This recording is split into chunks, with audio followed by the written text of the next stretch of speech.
Hello नमस्कार प्यारे विद्यार्थियों, स्वागत है आपका प्रव्या एकेडमी के इस डिजिटल मंच पर। कैसे हैं आप सब लोग? बढ़िया, मस्त, एकदम बढ़िया ना? बढ़िया चल रही है कि नहीं चल रही है ये बताओ। बढ़िया ही तो चल रही होगी, तभी तो यहाँ आए हो पढ़ने। पढ़ाई नहीं कर रहे होते तो थोड़ी ना आते। चलो भाई, अपन बात कर रहे हैं कक्षा 10 की विज्ञान की, और विज्ञान में हमारा जो पिछला चैप्टर था, हमारी आंखें थी, रंग बिरंगा संचार था, उसके बारे में हमने पूरा देख लिया था। और आज हम फिजिक्स का एक चैप्टर है, बहुत ही इंटरेस्टिंग चैप्टर है और बहुत इम्पोर्टेंट है, सबसे ज़्यादा नंबर का चैप्टर है। ठीक है, तो कौन सा चैप्टर है बताओ आप कमेंट करके बताओ कौन सा पढ़ने वाले होंगे, कौन सा पढ़ेंगे? कमेंट करके बताओ भाई कौन सा पढ़ सकते हैं हम। तो हम बात करेंगे विद्युत की बात करेंगे। तो हमारा बहुत ही बेहतरीन चैप्टर है विद्युत, और विद्युत के बारे में हम बात करने वाले हैं। क्या होती है विद्युत? देखो, विद्युत के बारे में आप लोगों ने सुना होगा, विद्युत देखी भी होगी, लाइट तो देखी है आपके घरों में, जो पंखे चल रहे हैं, कूलर चल रहे हैं, स्कूल में जो पंखे कूलर चल रहे हैं, आप घर में और फ़ोन चार्ज कर रहे हो या बल्ब जला रहे हो, ये सारी चीज़ें किससे संचालित हो रही है, किससे चल रही है? तो आप कहेंगे सर विद्युत से, लाइट से ही तो चल रही है। किससे चल रही है? लाइट से ही तो चल रही है। तो आज हम बात करेंगे कि विद्युत क्या है, कैसे है, क्यों है। तो इसके बारे में बहुत सारी बातें हम जो है करने वाले हैं। तो सबसे पहले हम बात करते हैं विद्युत को हम ऐसे कह सकते हैं विद्युत धारा। विद्युत धारा क्या होता है? विद्युत धारा, देखो विद्युत धारा क्या होता है, जैसे आपने नाम सुना होगा जल धारा या वायु धारा। जल धारा तो सुना ही होगा, वायु धारा नहीं सुना हो तो, लेकिन जल धारा तो सुना होगा, वायु धारा भी सुना ही होगा। क्या होता है ये बता दो, विद्युत को छोड़ो आप, जल धारा या वायु धारा क्या होता है? तो सिंपल सा है कि जल है, जल की जो धार आती है, यानी कि जल का जो प्रवाह हो रहा है, वो क्या होता है? जल धारा होता है। और वायु का प्रवाह होता है, भाई वायु यहाँ से चल करके यहाँ तक आ रही है तो क्या हो गया? वायु का प्रवाह। और जल कहीं से चल करके आपके घर तक आ रहा है, जिससे आप पानी पी रहे हैं, जल पी रहे हैं, वो क्या है? जल धारा है, जल की धारा है। इसी तरह हम बात करेंगे हमारे किसकी? विद्युत धारा की। विद्युत धारा क्या होगी बेटा? विद्युत धारा यानी कि विद्युत का प्रवाह हो रहा होगा, यानी कि लाइट आपके घर आ रही है। अब ऐसा तो नहीं है कि जैसे अगर हमने ट्यूबलाइट जलाई तो ट्यूबलाइट के अंदर ही लाइट न तो बन रही होती तो कहीं से आने की जरूरत नहीं होती, लेकिन ये कहीं ना कहीं से आ रही है। तो ये कैसे आ रही है, तो वो आ कैसे रही है, उसके बारे में। विद्युत धारा देखो, आप लोगों ने नाम सुना होगा एक आवेश। क्या नाम? आवेश सुना? अच्छा मेरे को बताओ, आवेश जो होता है दो टाइप का, एक तो आपका धनावेश होता है, एक आपका कौन सा होता है? ऋण आवेश होता है। ये भी पता होगा आप लोगों को। तो क्या होता है? विद्युत धारा क्या है? यह आवेश जो है, आवेशों के प्रवाह की दर, आवेशों के प्रवाह की दर, यानी कि आवेश जो है वो जा रहे हैं। आवेश जैसे मान के चलो, ये कोई एक सिरा है, ए सिरा है, और इस सिरे से बी सिरे तक अगर हमें विद्युत का प्रवाह करना है तो यहाँ पर कौन प्रवाह करेगा? ये आवेश करेंगे। तो आवेश के प्रवाह की दर यानी इसे ही हम क्या कहेंगे? विद्युत धारा कहेंगे। क्लियर बात? तो आवेशों के प्रवाह की दर को क्या कहते हैं? विद्युत धारा कहते हैं। आवेशों के प्रवाह की दर विद्युत धारा कहते हैं। और जो विद्युत धारा है, विद्युत धारा एक परिपथ के अंदर होती है। आपने नाम सुना होगा जिसे हम कहते हैं विद्युत परिपथ। विद्युत परिपथ। अब आप विद्युत को छोड़ो, परि को छोड़ो, पथ को पकड़ो। पथ क्या होता है? पथ का मतलब होता है मार्ग, यहाँ यूं कह सकते हैं अपन रास्ता। पथ का मतलब क्या है? रास्ता। तो विद्युत का रास्ता जो होगा वही क्या होगा? विद्युत का परिपथ होगा। विद्युत का जो रास्ता होता है वो क्या है? विद्युत का परिपथ है। क्लियर बात? तो यूं कह सकते हैं विद्युत धारा के पथ को या विद्युत धारा के मार्ग को हम क्या कहते हैं?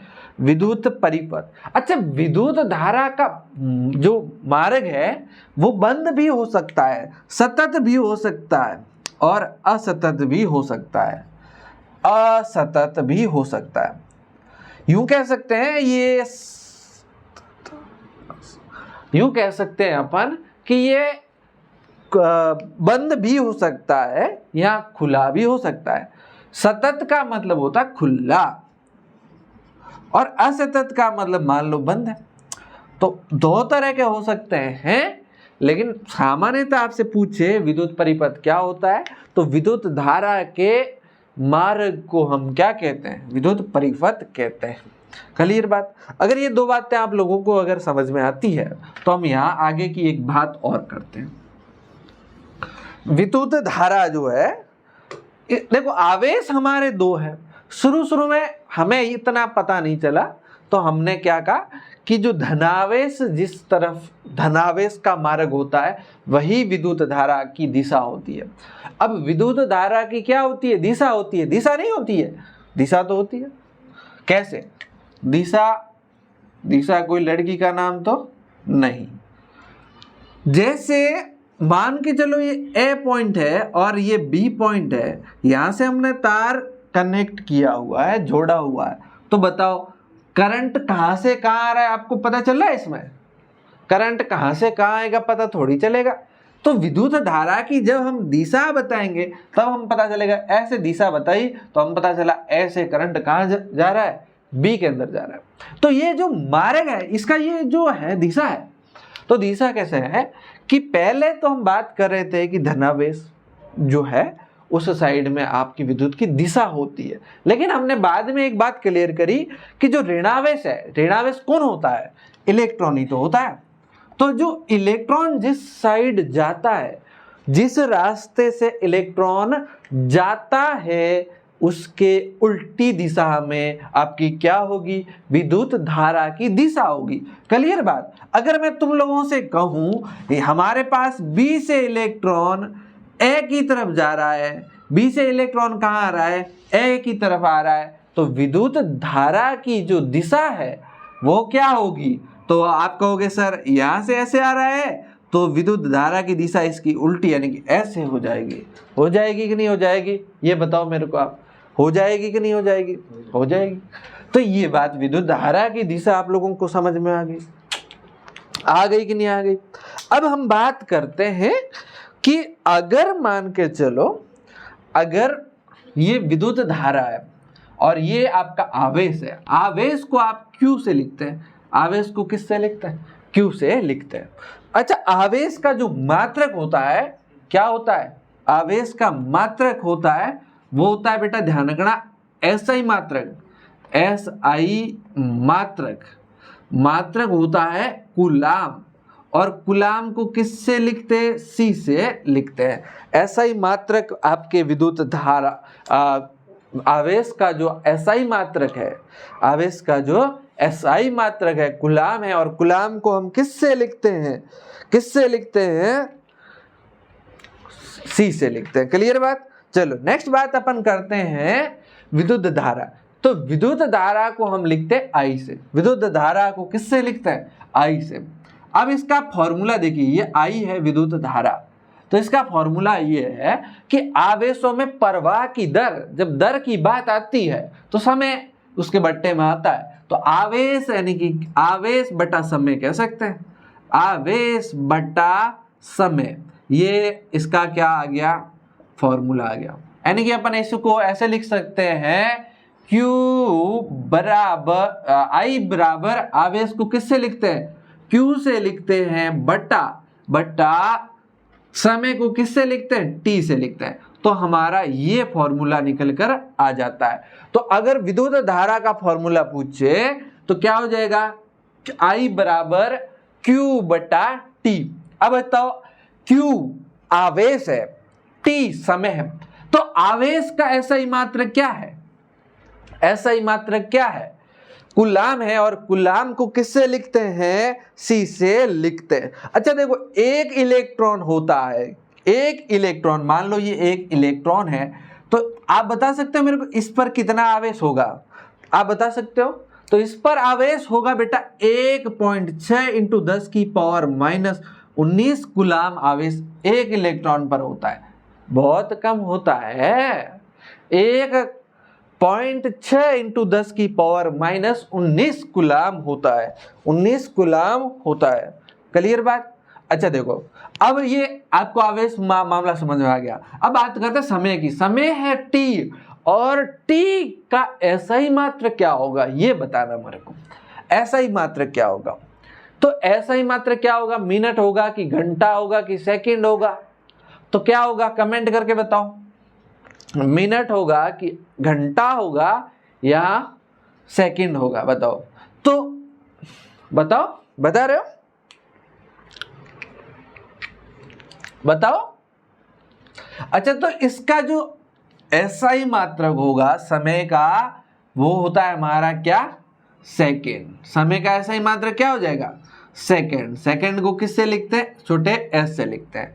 अच्छा, तो अब ध्यान रखना आप लोग, समय का SI मात्रक सेकेंड है, न कि मिनट है, न ही घंटा है। तो सेकेंड है, तो अगर आपको समय मिनट में दिया तो आपको सबसे पहले इस फॉर्मूले में उस समय को लिखने से पहले क्या करना होगा, उस समय को सेकंड में कन्वर्ट करना पड़ेगा, बदलना पड़ेगा। अगर घंटे में दिया तो भी आपको सेकंड में बदलना पड़ेगा, फिर यहाँ पर उसका मान रखना पड़ेगा। कैसे क्वेश्चन आएंगे मैं बताऊंगा आगे, लेकिन आप यहाँ तक समझो, ठीक। अब विद्युत धारा को मापते किसमें, आप कहोगे सर ये मामला समझ में आ गया, विद्युत धारा को माप किसमें रहे, तो मापते किसमें, हम इसको मापते हैं हम लोग, हमारे पास एक मीटर होता है जिसे हम क्या कहते हैं, एमीटर कहते हैं। क्या कहते हैं, एमीटर कहते हैं। क्या कहते हैं। अच्छा देखो, एक बात और समझो, विद्युत धारा होगी, विद्युत धारा का मात्रक क्या होगा, बता सकते हो मेरे को। इसका मात्रक होगा एम्पियर। मात्रक क्या होगा, एम्पियर। और इसको लिखते बड़े एस से हैं, लिखते किससे हैं, बड़े एस से लिखते हैं। लिखते किससे हैं, बड़े एस से। विद्युत धारा का मात्रक एम्पियर बड़े एस से लिखते हैं। लेकिन अगर मान के चलो आप लोगों को छोटे स्तर पर इसकी गणना करनी है, आपको क्या करना है, छोटे स्तर पर इसकी गणना करनी है, तो कैसे करेंगे। तो इसको करने का सिंपल सा तरीका है, इसका मात्रक एक हम नया बनाएंगे, छोटा मात्रक जिसे हम कह सकते हैं, एक तो हम बना देते हैं मिलीमीटर, सॉरी मिली एम्पियर। क्या बना देते हैं, मिली एम्पियर। क्या होगा, 1 milli ampere, MA milli ampere, या एक माइक्रो एम्पियर कह सकते हैं, माइक्रो एम्पियर। अब इसमें आएगा कितना, 10 की पावर माइनस 3 एम्पियर आएगा। मिली एम्पियर में कितना एम्पियर होगा, 10 की पावर माइनस 3 एम्पियर होगा। तो आप कहोगे सर माइक्रो एम्पियर में, तो इसमें होगा 10 की पावर माइनस 6 एम्पियर। आई बात समझ में। तो ये हमारे क्या है, छोटे मात्रक है, ये हमारे क्या है, छोटे मात्रक। लेकिन बड़ा मात्रक एम्पियर। अगर तुमसे पूछे विद्युत धारा का मात्रक क्या होता है, तो एम्पियर होता है। लेकिन एम्पियर को हमने कहा मिली एम्पियर, माइक्रो एम्पियर, ठीक। अब बात करते हैं हम इसको मापते किसमें, तो कौन सा मीटर होता है हमारे पास, एमीटर होता है। कौन सा मीटर होता है, विद्युत धारा को हम एक मीटर होता है जिसे अमीटर कहते हैं, इसमें मापते हैं, अमीटर के अंदर, या एमीटर भी कह सकते हैं, कोई दिक्कत नहीं। अमीटर या एमीटर, एमीटर या अमीटर एक ही तो बात है, ठीक है ना। अब बात करें इस एमीटर की, तो एमीटर जो होता है ना, इसको जोड़ते हैं, वो क्रम आपको पता होना चाहिए। जिस क्रम में हम इसको लगाएंगे कैसे, वो आपको पता होना चाहिए। तो इसको जोड़ते हैं हम श्रेणी क्रम में। कौन सी क्रम में?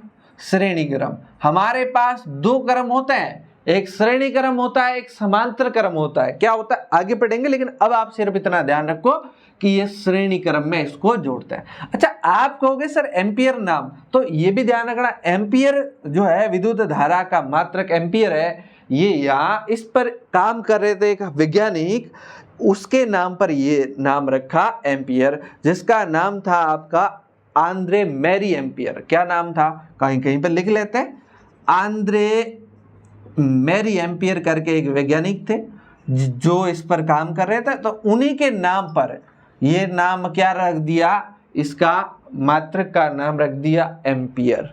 अगर तुम लोग करते तो तुम्हारे नाम पे रख लेते, है ना, मैं करता तो मेरे नाम पे रख लेते। तो वो तो जो करता है उसकी मर्जी है, उसके हिसाब से रख लेते नाम, ठीक है ना। अगर कोई भी करता, मोदी जी करते तो इसका मात्रक क्या होता, ये मोदी होता, एम्पियर थोड़ी होता है, मोदी हो जाता है ना। तो इसमें कोई लोड वाली बात नहीं है, जो करता है उसके नाम पे रख लिया जाता है। ठीक, ये बातें आप लोगों को समझ में आई कि नहीं आई, ये बताओ मेरे को, आई कि नहीं आई? ये बातें आप लोगों को समझ में आ गई? सिंपल सिंपल सी बात है। अच्छा, अब हम इसको कैसे बनाते हैं, विद्युत परिपथ मैं आपको दिखाता हूँ, विद्युत परिपथ आपको दिखाता हूँ। चलो भाई दिखाते हैं विद्युत परिपथ, तो देखोगे ना। अच्छा बताओ, पढ़ाई वढ़ाई अच्छी कर रहे हो कि नहीं कर रहे हो, कमेंट करो, मैं मिटाता हूं तब तक। कमेंट करो कि पढ़ाई बढ़िया कर रहे हो कि नहीं कर रहे हो, क्या समझ में आ रहा है क्या नहीं आ रहा है वो भी बताओ।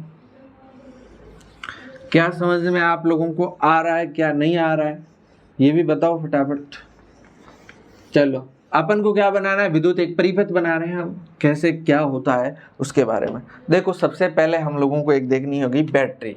तो ये हमारे पास एक होती है, इस तरह से होता है एक चैल, और ऐसे चैल दो तीन मिल जाते हैं, तो जिसे हम कहते हैं बैटरी। ये बड़े वाला सिरा होता है, इसे हम प्लस कहते हैं, छोटे वाले को माइनस कहते हैं। ये बैटरी से तार निकाल दिए, बैटरी से हम लोगों ने क्या किया, तार निकाल दिया। अब इसी से हमने यहाँ पर एक इस तरह की कुंजी जोड़ी, कुंजी जिसे हम कह सकते हैं, जो स्विच होता है ना आपका, जिस खटका, जैसे आप आपकी लाइट को चालू करते हो बंद करते हो, और जब घर पे कोई नहीं होता है तो क्या करते हो, टप टप टप टप चालू बंद चालू करते हो कि नहीं करते हो, करते तो हो, नालायक हो तुम लोग। चलो, यहाँ से ये तार, चलो यहाँ से गया, यहाँ पर हमने क्या लगाया, एक बल्ब, ये इस तरह का बल्ब है, ठीक है। और यहाँ पर हमने जोड़ा एमीटर, एमीटर, ये एमीटर है, क्लियर बात। तो इस तरह से हम, ये एक परिपथ हो गया हमारा, ये क्या हो गया, परिपथ। अच्छा, आप मेरे को बता सकते हो धारा किस साइड से जाएगी, धारा किस साइड से, इस साइड से जाएगी, इस साइड से जाएगी, बता सकते हो कोई, बता दोगे क्या? अच्छा देखो, सिंपल सा है, यहाँ पर ई, यहाँ पर माइनस है, तो इसका मतलब इलेक्ट्रॉन ज़्यादा है। अब इलेक्ट्रॉन यहाँ पर प्लस की तरफ जाएंगे ना, तो यहाँ से चल के इधर जाएंगे ना, ऐसे आएंगे, तो विद्युत धारा किस साइड हो जाएगी, इस साइड हो जाएगी। ये आपको समझ आया, ये इस साइड विद्युत धारा हो जाएगी, क्लियर बात। ये था आपका एक विद्युत परिपथ था, सिंपल सा था, जिसमें हमने ये एमीटर है, ये आपका यहाँ पर प्लग है, जिसे हम क्या कह सकते हैं, कुंजी भी कह सकते हैं। इसके डायग्राम में बताऊंगा आपको कि कौन क्या है, लेकिन अभी आपको थोड़ा सा ये ध्यान रखना कि हम जोड़ कैसे रहे हैं, क्लियर बात।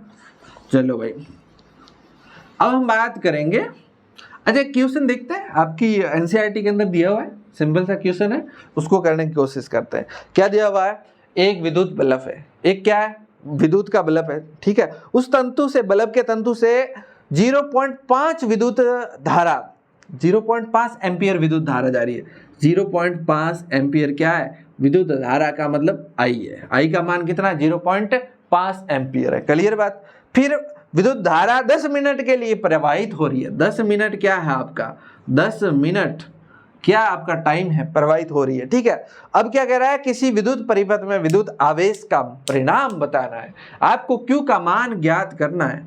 कर लोगे? कर लेंगे सर।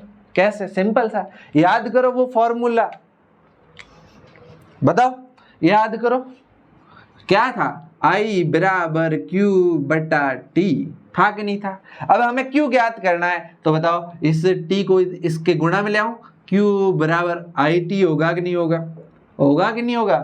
किस किस बुंगड़ों को समझ में नहीं आ रहा ये बताओ मेरे को। ये अगर ये आप लोगों को समझ में नहीं आ रहा है तो ये कहाँ पढ़ना पड़ेगा आपको, गणित में पढ़ना पड़ेगा। गणित वाले सर पढ़ाएंगे, है ना, गणित वाले सर फुल तैयारी के साथ आपके आने वाले, ध्यान रखना। चलो ये बात करते हैं Q की। अच्छा देखो I का मान कितना, I का मान कितना, 0.05 एम्पियर। चलो भाई I का मान, अब बताओ गुणा करूं किसका करूं, T का मान कितना है, T का मान कितना, 10 मिनट। तो क्या मैं यहां 10 लिख दूं, अब इसका आंसर आएगा, आएगा कि नहीं आएगा, आएगा। अरे नलायक नहीं आएगा। क्यों नहीं आएगा, क्योंकि ये मिनट में है और तुम्हें इसको किस में कन्वर्ट करना पड़ेगा, किस में कन्वर्ट करना पड़ेगा, सेकंड में। कैसे करेगा, इसको 10 से गुणा कर लो। अब मैं इसको 10 से गुणा यहाँ करूं चाहे वहां करूं कोई फर्क नहीं है। चलो मैंने यहाँ को 10 से गुणा कर दिया, अब तो हमारा सेकंड में हो गया ना, हो गया, हो गया। अच्छा अब देखो, अब इसको सॉल्व करो, सॉल्व तो करना आ रहा है, करते हैं। सिंपल सा तरीका बताता हूं, इस पॉइंट को हटाने के लिए यहाँ पर कितना लगाओ, यहाँ पर लगाओ, 10 से गुणा नहीं करना है नलायक, 60 से करना है। यहां पर हमने लगाया 0 क्योंकि 1 मिनट के अंदर 60 सेकंड होते हैं। 1 मिनट के अंदर कितने सेकंड होते हैं, 60। तो 10 मिनट के अंदर कितने सेकंड हो जाएंगे, इसको 60 से गुणा करेंगे तो कितने हो जाएंगे, 700 हो जाएंगे। तो कोई बात नहीं। अब इस 10 से ये हमारा 10 कट गया, अब कितना आ रहा है ये बताओ मेरे को, 5 तो रह ही रहा, गुणा 60 रहा। अब बताओ कितना हो गया,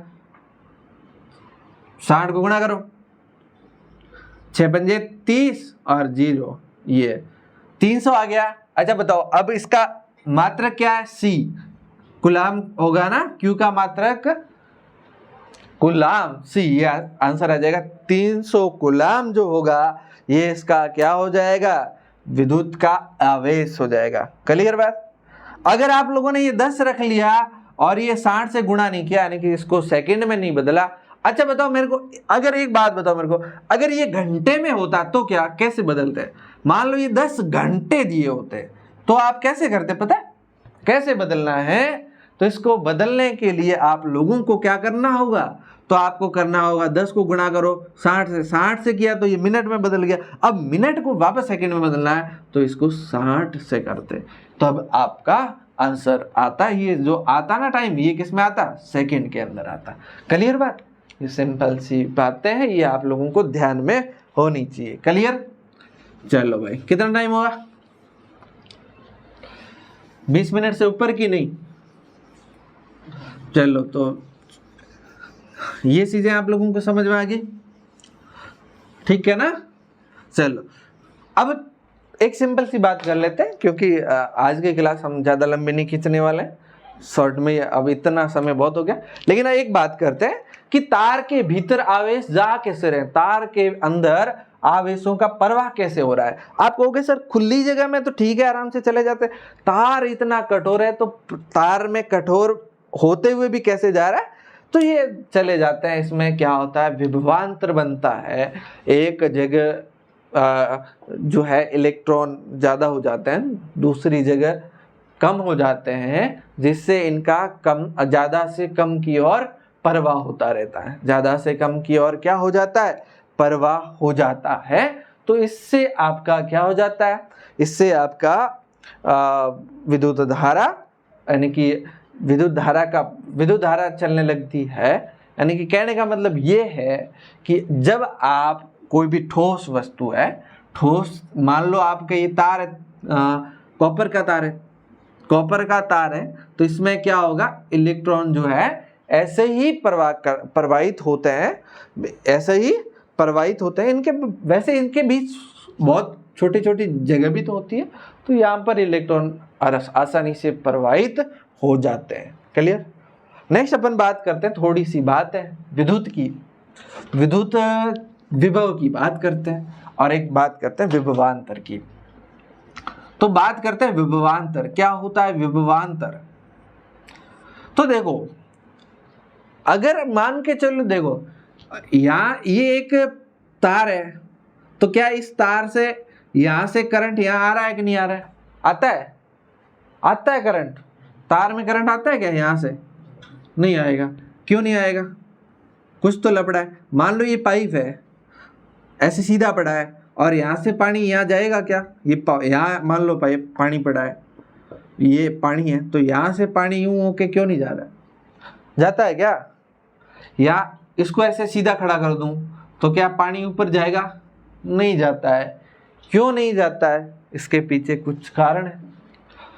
तो कारण ये है कि आपको पता होगा द्रव वगैरह होते हैं, वो आप जहां ज्यादा होता है ज्यादा से कम की ओर जाते हैं, जहां दाब ज्यादा होता है, ये कह सकते हैं अपन, जहां क्या दाब, दाब तो समझ दो, जहां प्रेशर ज्यादा है उससे कम प्रेशर की ओर जाते हैं, जहां दाब ज्यादा है वहां से कम प्रेशर की ओर जाते हैं। ऐसा ही ऐसा कहाँ होता है? आवेशों में ही होता है। आवेशों में भी ऐसा ही होता है कि इलेक्ट्रॉन तभी जाएंगे जब आपका क्या होगा, सालक के अंदर अनुदेशिक विद्युत दाब बढ़ेगा। अनुदेशिक या अनुदिश विद्युत दाब बढ़ेगा, विद्युत दाब बढ़ेगा, और एक जगह कम होगा, यानी कि अंतर आएगा। भाई ऐसे है, यहाँ पर दाब बराबर है, यहाँ पर भी बराबर है, तो ऐसे ही थोड़ी जाएगा, दोनों जगह दाब बढ़ाओगे तब भी नहीं। तो दाब के अंदर क्या आना चाहिए? अंतर आना चाहिए। दाब के अंदर क्या आना चाहिए? अंतर। अंतर आएगा तो इलेक्ट्रॉन जो है वो सालक के अंदर गति करना शुरू कर देंगे। तो गति करेंगे तब तो करंट यानी कि विद्युत धारा चलेगी। तो विभवांतर, विभवांतर यूं कह सकते हैं, ये अनुदेश विद्युत दाब है, उसे हम कह सकते हैं विभव।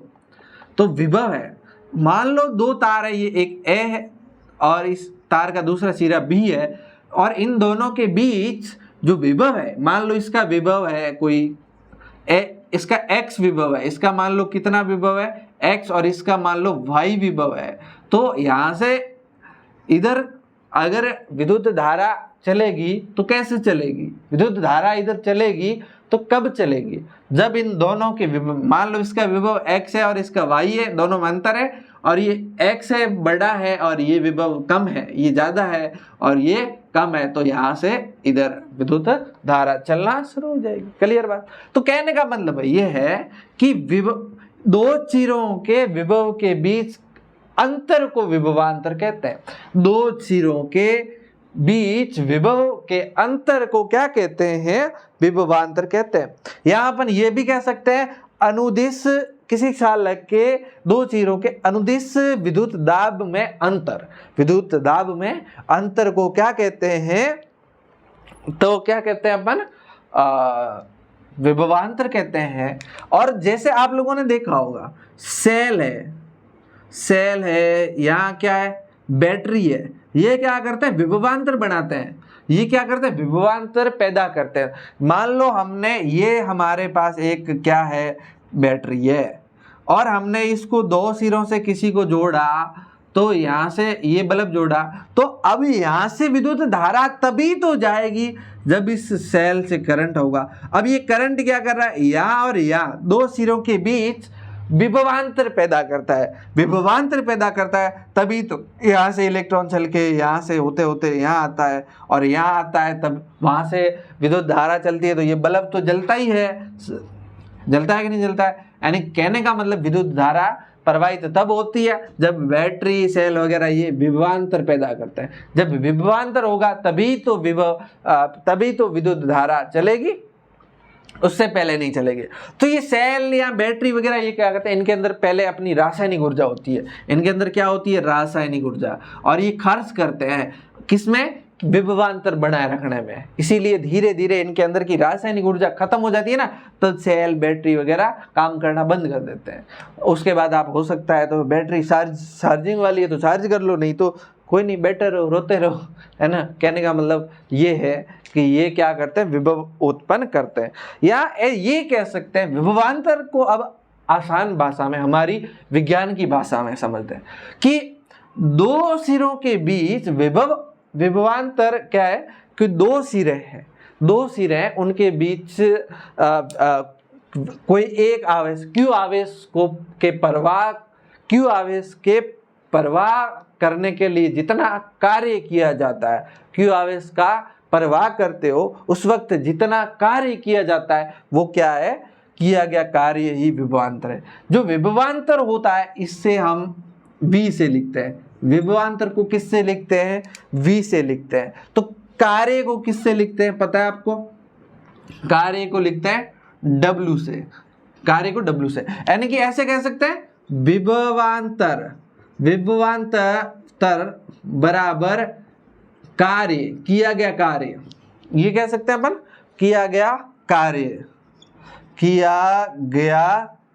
कार्य बट्टा क्या लिखते हैं, आवेश। आई बात समझ में। यानी कहने का मतलब ये है आपका विभवांतर वो है कि अगर किसी दो सिरे हैं उसमें एक आवेश के प्रवाह के लिए, यानी कि एक बिंदु से दूसरे बिंदु आवेश जाएगा, एक कूलाम आवेश कह सकते हैं या एक आवेश कह सकते हैं। एकांक आवेश को यहाँ से फिरा के यहाँ तक लाने के लिए अपन जितना कार्य करते हैं ना, उसी कार्य को हम क्या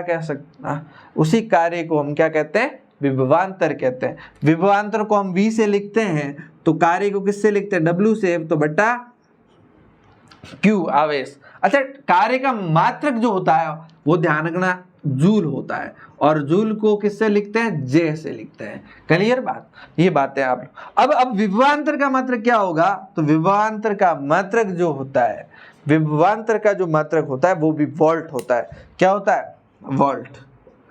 इसीलिए तो आपने देखा होगा दो अंतर जितना ज्यादा होगा ना उतनी लाइट ज्यादा आती है, यानी कि दो सिरों के बीच में अंतर जितना ज्यादा उतनी लाइट जो है वो ज्यादा आएगी। इसीलिए तो आपको कहते हैं ना कितने वोल्ट की लाइट आ रही है सर, 220 वोल्ट की आ रही है, यहाँ 440 वोल्ट की आ रही है। तो वो वोल्ट जो है वो वोल्ट क्या है, दोनों के बीच दोनों के बीच विभवांतर है, उसको मापने की यूनिट है। इसको वोल्ट को बड़े V से लिखते हैं, शॉर्ट में क्या लिखते हैं, बड़े V से लिखते हैं। आई बात समझ में। अगर मैं आपको कहूं ये वोल्ट नाम किससे आया, तो आपको पता है कोई न कोई आदमी होगा, वैज्ञानिक था एक, फ्रांसिस वैज्ञानिक था एक, जिसका नाम था अलेसांद्रो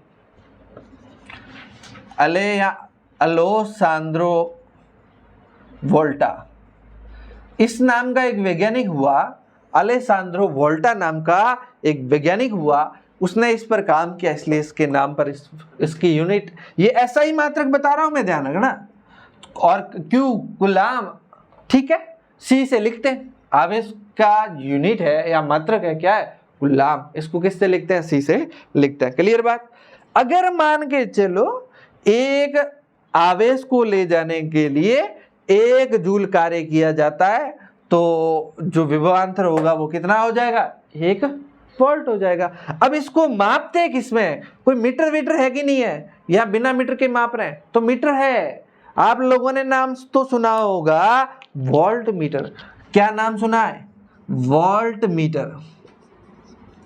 वोल्ट मीटर दिख रहा है, इस वोल्ट मीटर में ही हम किसको मापते हैं, विभवांतर को मापते हैं। अच्छा, तो आप लोगों को एक बात और पता है, वोल्ट मीटर वो था अमीटर। अमीटर को हम किस क्रम में जोड़ रहे थे, अमीटर को किस क्रम में जोड़ रहे थे, बताओ कमेंट करके बताओ। और अब हम बात करेंगे वोल्ट मीटर को किस में जोड़ना है। तो आप कहोगे सर अमीटर को हमने श्रेणी क्रम में जोड़ा, तो इसे हम जोड़ते हैं समांतर क्रम में। समांतर क्रम में हम इसे जोड़ते हैं, इसे ही हम कहते हैं पार्श्व क्रम। इसे ही क्या कहते हैं, पार्श्व क्रम। ठीक है, तो इसको किस में जोड़ेंगे, समांतर क्रम में। ठीक बात। ये बातें आप लोगों को समझ में आई कि नहीं आई? तो ये किसके बारे में, विभव और विभवांतर के बारे में। ठीक बात, समझ में तो आई गई होगी, बहुत सिंपल सी बेसिक सी बात है। अच्छा, एक क्वेश्चन और दिया हुआ है, क्या कह रहा है, 12 वोल्ट विभवांतर के दो बिंदुओं के बीच 12 वोल्ट विभवांतर है। यहाँ कर देता हूँ, विभवांतर कितना है, विभवांतर 12 वोल्ट है, V का मान 12 वोल्ट है। ठीक है साहब, विभवांतर V का मान 12 वोल्ट हो गया। फिर क्या कह रहा है, के बीच 2 कूलाम आवेश ले जा रहे हैं, Q का मान बराबर 2 कूलाम। आवेश लेकर जाने में कितना कार्य होगा, कार्य कितना होगा, फॉर्मूला बताओ, V बराबर W अपॉन Q, V बराबर W अपॉन Q। हमें क्या ज्ञात करना है, ये दोनों दिए हुए W ज्ञात करना है, W बराबर V गुणा Q। सही बात। अब बराबर V का मान कितना 12 गुणा Q का मान 2, और क्या लिखूं मैं, कुछ नहीं लिखना है किसी में, इनकी ये वोल्ट क्या है, ऐसा ही मात्रक है कि नहीं है, है। C क्या है, ऐसा ही मात्रक है, तो बदलना ही नहीं है किसी में। गुणा करो, 100 हो गया, 100 हो गया। अब कार्य W का मात्रक क्या बताओ मेरे को, यहाँ पर लिखा हुआ है जूल, क्या है, जूल है, इसलिए इसका मात्रक जूल हो गया, या जूल हिंदी में लिख लो, तो ये 100 जूल इसका आंसर आ जाता है। क्लियर बात, कितनी सिंपल फिजिक्स है ये, बहुत मस्त है, मजेदार चैप्टर है, और नंबरिकल क्वेश्चन आता है शानदार, गलत भी नहीं होंगे बेटा, ठीक है ना। अगर अच्छे से पढ़ोगे तो गलत नहीं होंगे। अगर किसी तरह का कोई डाउट हो तो कमेंट में पूछो, व्हाट्सएप पे मैसेज करके पूछो, या फिर आप परवा एकेडमी के ऐप पर पूछो। अगर किसी तरह की और ज़्यादा हेल्प चाहिए तो आप परवा एकेडमी ऐप पर ज्वाइन कर लो। ठीक, चलिए इसी के साथ हम इस बात को यहीं ख़त्म करते हैं, फिर मिलते हैं नए वीडियो में। तब तक के लिए बाय बाय, टेक केयर, ख्याल रखिए और मस्त पढ़ाई करते रहिए। Thank you very much.